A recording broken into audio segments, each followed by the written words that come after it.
हम लोग पढ़ रहे थे simple interest, SD Yadav sir की बुक थी, और हम लोग पढ़ रहे हैं टाइप 10। ये लास्ट टाइप है इसका।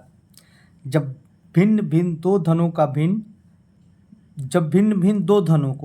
भिन्न भिन्न अवधि पर भिन्न भिन्न ब्याज दरों पर दिया जाए, यानी अलग अलग प्रिंसिपल है और अलग अलग रेट है और अलग अलग इंटरेस्ट है, तो इस केस में अलग अलग रेट है, तो इस केस में क्वेश्चन कैसे होगा। तो आइए क्वेश्चन देखते हैं।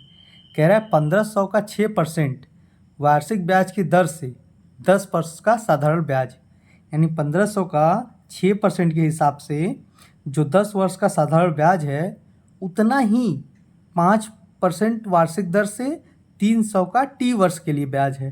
तो टी का मान ज्ञात कीजिए, यानी हमारे यहाँ पे सिंपल इंटरेस्ट सेम है।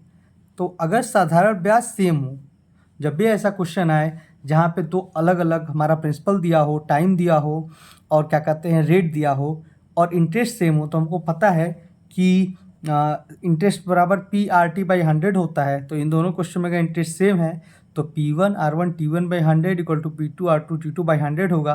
तो यहाँ से हमारा फॉर्मूला निकल गया P1R1T1 इक्वल टू P2R2T2।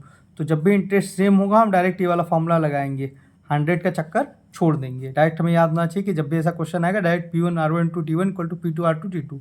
बस यहाँ पे वैल्यू रखे 1500 6 10 इक्वल टू P2R2 की वैल्यू रखे, इसको सॉल्व कर लिया और टी हमारा 6 ईयर्स आ गया। इस तरीके से ये हो जाएगा। बढ़ते हैं नेक्स्ट क्वेश्चन की तरफ। अगला क्वेश्चन कह रहा है रमेश ने 10,000 रुपये 12% वार्षिक दर से 5 वर्ष के लिए उधार लिया और गणेश ने 5,000 20 वर्ष के लिए उधार लिया और अपनी अपनी अवधि के अंत में समान साधारण ब्याज अदा करें, यानी सिंपल इंटरेस्ट सेम है ना। सिंपल इंटरेस्ट सेम होना चाहिए। तो सिंपल इंटरेस्ट सेम है तो फॉर्मूला वही P1R1T1/100 इक्वल टू P2R2T2/100। तो हमको सीधे ये वाला लगाना है, सीधे याद रखना है कि P1R1T1 इक्वल टू P2R2T2 होगा। तो फॉर्मूला लगा दिया, यहाँ से हमारा रेट आ जाएगा। तो इस तरीके से टाइप 10 ख़त्म हो गया और SI ख़त्म हो गया। इसमें कोई भी कन्फ्यूजन तो आप मुझसे पूछ सकते हैं। Okay, all the best.